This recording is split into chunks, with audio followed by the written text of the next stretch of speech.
खुद से बात करता हूँ, खुद से ही मुलाकात करता हूँ,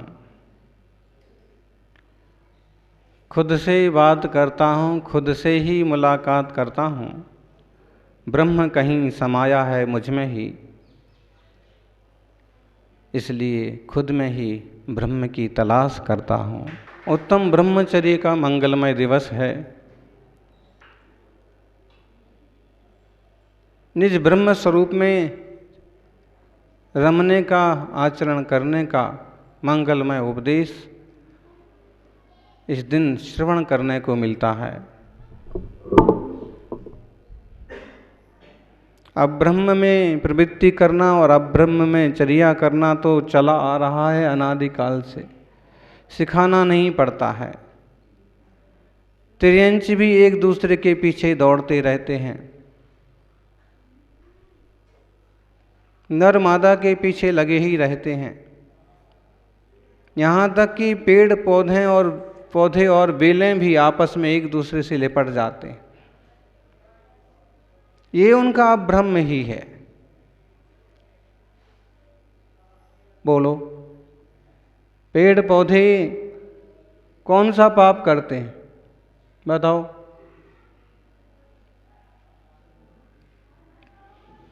पेड़ पौधों से भी सारे पाप होते हैं।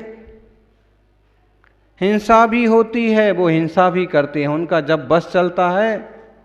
और दक्षिण अफ्रीका और कुछ देशों में तो ऐसे पेड़ पौधे हैं कि आसपास कोई जानवर मनुष्य आ जाए तो उसकी टहनियाँ उसको जकड़ लेती हैं, उसके पत्ते उसको मसल डालते हैं, रस पी जाते। फूल में बैठा हुआ कीड़ा, फूल बंद हो जाता है, वो मर जाता है। एक केंद्रीय जीव है वो। जगदीश चंद्र बसु ने सिद्ध किया और महावीर स्वामी ने अपने सर्वज्ञता के बल पर 2550 साल पहले इस बात की घोषणा की थी। अब ब्रह्म भी उनमें है, हिंसा भी है, झूठ बोले ना बोले, झूठ जीवन जी रहे हैं। चोरी करें, तुम्हें दिखे ना दिखे, लेकिन वे चोरी भी करते हैं। जिधर पानी होता है, पानी की तरफ उनकी जड़ें दौड़ती हैं। धन होता है, धन की तरफ जड़ें दौड़ती हैं। हिंसा, झूठ, चोरी, दूसरे पेड़ों का रस चूक जाते हैं। हिंसा भी कर रहे हैं और उसकी चोरी भी कर रहे हैं। एक पेड़ दूसरे पेड़ को लिपट करके उसको सुखा देता है।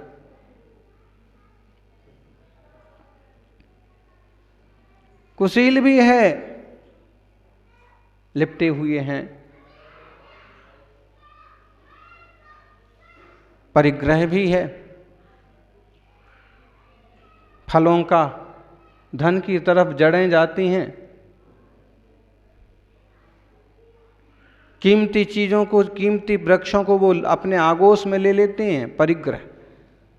ऐसे ये केंद्रीय जीवों में भी सारे पाप हैं, सारी कसाय हैं। क्रोध भी है।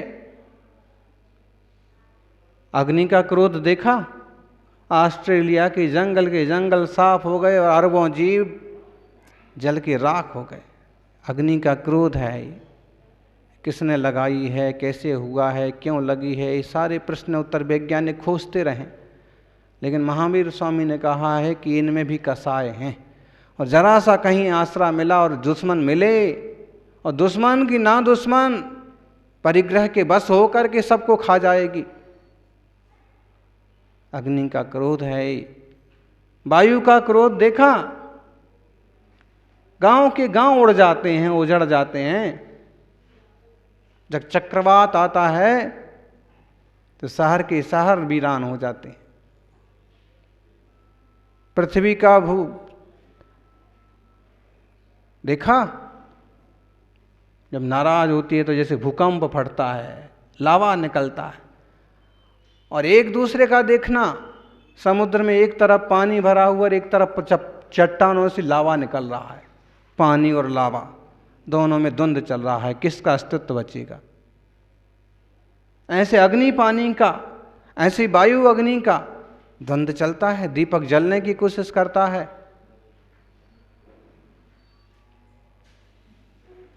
वायु बुझाने की कोशिश करती है। उसे जलना जरूर है, इसे चलना जरूर है।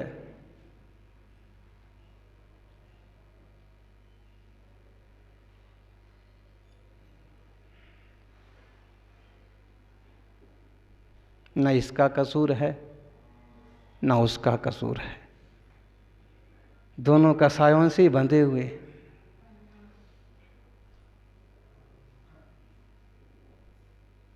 मान देखा, आप पंचेंद्रियों के तो खूब सुनते रहते हैं, प्रवचन में यही विषय आता है कि भाई पंचेंद्रियों पर ही सब घटित होता है। आज अपन एक इंद्रियों पर समझ रहे। मान देखा एक इंद्रियों का हैं? तुम कितना झुकाने की कोशिश करो, बांस अमुक जाति का पेड़ टूट जाएगा, झुकेगा नहीं। दूसरा, श्रवण बेलगोल की यात्रा पर हम लोगों ने देखा, जब अगुम्बा घाटी पार कर रहे थे और वहाँ सुपारी के बगीचे कहो, बाग कहो या जो भी कहो, वन में बीच बीच में उगे रखे हैं और लोगों ने अपने अपने बना रखे हैं। लेकिन ढेर सारे ऐसे जंगल हैं कि एकदम वीरान और खतरनाक है। तो जंगल में तो आड़े टेढ़े तिरछे ठिगने सब तरह के पेड़ पौधे होते हैं, लेकिन एक जगह यूकेलिप्टस जैसे लंबे लंबे पेड़ थे और दूसरा एक पेड़ था उनके बीच में फणस का। फणस का पेड़ कैसा होता है? फनस, फनस क्या बोलते हैं उसको, बड़ा सारा जैसे है। कैसा होता है वो पेड़? वो आम की तरह होता है लगभग, बीच बीच में फणस लगते रहते हैं और आम नीम की तरह यूं झुक जाता है, गोल हो जाता है, एकदम लंबा नहीं जाता है। लेकिन हम लोगों ने वहाँ देखा जैसे यूकेलिप्टस लंबे गए सीधे, वो भी ना उसकी कोई डाली फूटी, वो भी एकदम लंबा गया सीधा फणस। हमने बताया साथ के श्रावकों को, देखो ऐसा फणस देखा कहीं? इसमें कोई डाल नहीं है, जबकि फणस में तो 10 डालियां निकल आना चाहिए, क्योंकि उसकी डाल के साथ ही उसके आजू बाजू से ही फल फूटते हैं।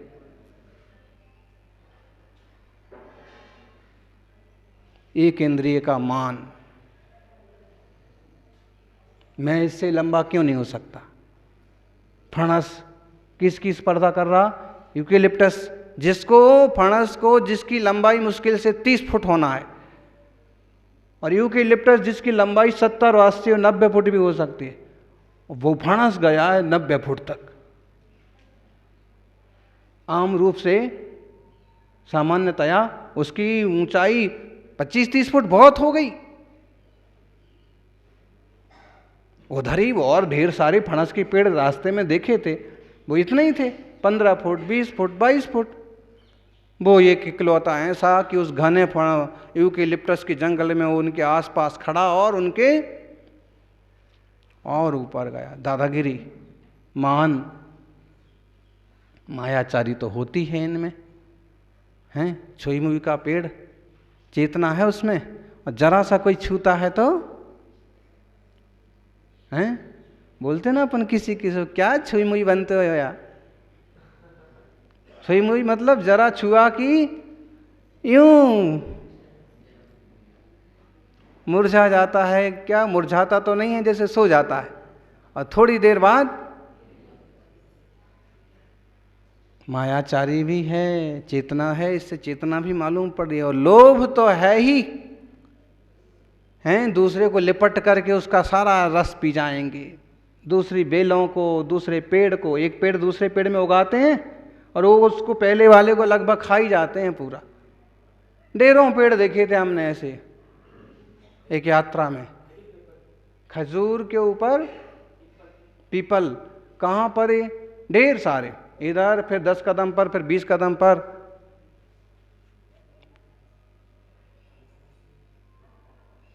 कहाँ की यात्रा थी?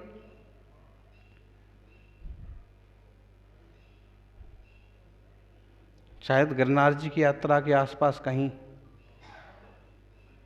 ऐसा लोभ, और धन का भी लोभ होता है, हैं? कुछ निमित्त ज्ञानी तो कहते हैं अगर ये पेड़ अमुक जमुक उगा है तो आपको वहां धन मिलेगा। ये पौधे वहाँ पर हैं तो वहाँ खुदाई करना, इतने हाथ पर धन मिलेगा। वे पौधे उगते ही वहाँ हैं जहाँ पहले से कोई धन पैसा हो,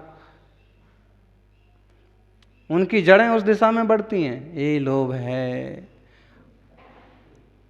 ब्रह्म भाव से भटके हुए हैं और सब कसाय और पाप रूप ब्रह्म भाव में भटक रहे हैं। कुशील में एक इंद्रिय भी हैं, दो इंद्रिय हैं। अब कहो, क्या कहोगे आप उनको? क्या कुशील है? बोले दो इंद्रियों को। कीड़ों को क्या कुशील है? मक्खियों को क्या कुशील है? कौन सा वो अब ब्रह्म कर रहे हैं? नहीं कर रहे। कितनी सारी ढेर जाति की जीव हैं, एक के ऊपर एक लदे रहेंगे।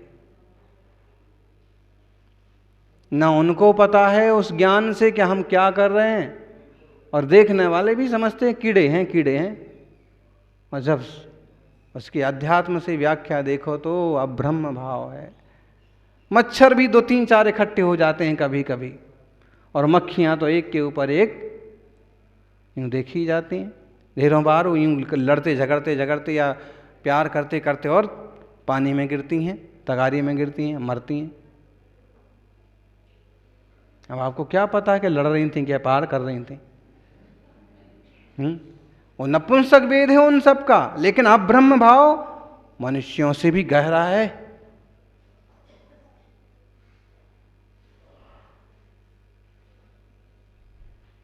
चार इंद्रियों में देख लो, 3 इंद्रियों में देख लो, 2 इंद्रियों में देख लो, 5 इंद्रियों में तो आप देख ही लो सरेआम। कुत्ते बिल्ली, गाय भैंस, बकरी बकरी, मुर्गा मुर्गी, पंछी। क्यों? उसी तरह के संक्लिष्ट परिणाम से उसके भाव चल रहे हैं। एक ही मनुष्य भाव मिला है जिसमें सोच समझ करके विवेक पूर्वक हम उस श्रृंखला को तोड़ सकते हैं। यहाँ जो ब्रह्मचर्य व्रत लिया जाता है वो ब्रह्म स्वरूप में रमण करने के लिए, और यहाँ जो ब्रह्मचर्य का आशय है भाव भाव की श्रृंखला तोड़ना। अब ना मैं किसी का माँ बाप बनूंगा, ना किसी का पति पत्नी बनूंगा, और ना किसी से कोई रिश्ता बढ़ाऊंगा। अगर मैं किसी का माँ बाप बनता हूं तो फिर मेरा कोई माँ बाप बनेगा, रिश्ते बढ़ेंगे, जंजाल और उलझेंगे। इसलिए हैं उनके तो 4 बेटे हो गए, 5 बेटे हो गए, अच्छा बड़ा परिवार हो गया, तो खुश खुश हो गए, बहुत बड़ा परिवार है। 8 तो बेटे हैं, 6 बेटियां हैं, और पोते 50 से ज़्यादा पोते पोतियाँ। ठीक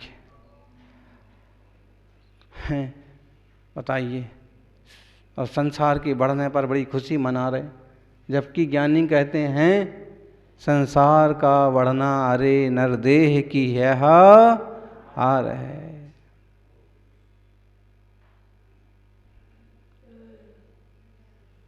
पल भर नहीं तुझको इसका विवेक विचार है। इतनी दुकानें हो गई, इतना ज़मीन और खरीद ली है, इतनी बिल्डिंग और बना ली, 3रा माला भाई अभी बनाया है, बना लो।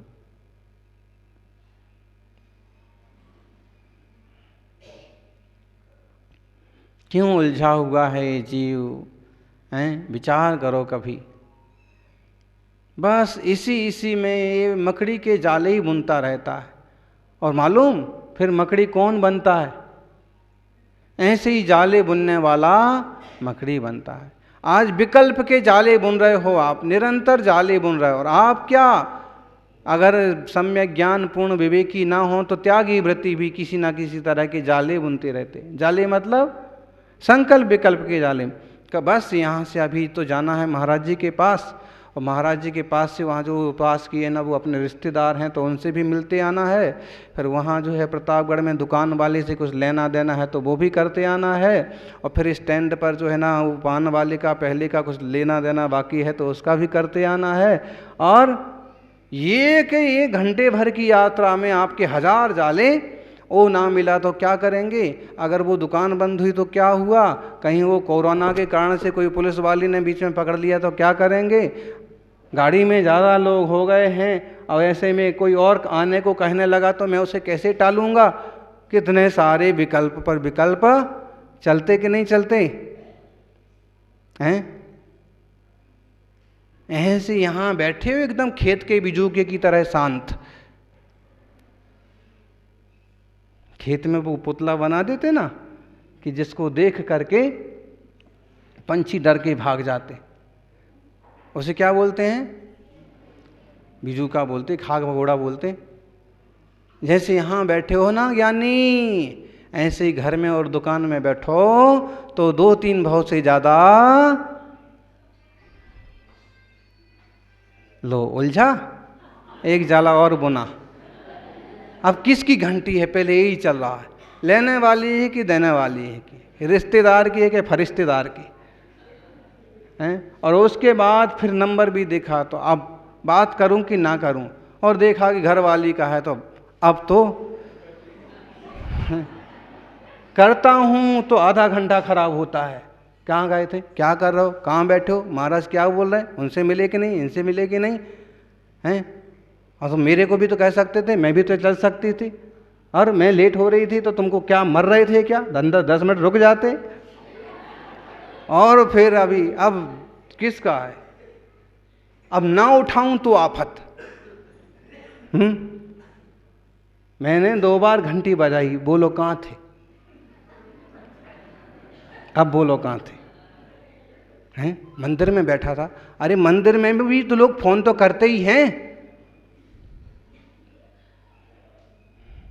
फोन तो उठा ही लेते हैं।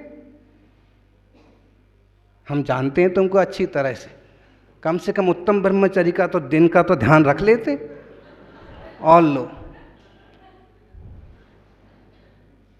बड़ा मुश्किल है ये कल्पना जाल। उनके कल्पना जाल ढंग से चलते हैं, हमारे कल्पना जाल अपने ढंग से चलते हैं। और ये कल्पना जाल का जो जाल बुनते रहते हैं, बुरा नहीं मानना, अक्सर वे ही जीव मकड़ी की पर्याय पा करके जाले बुनते रहते।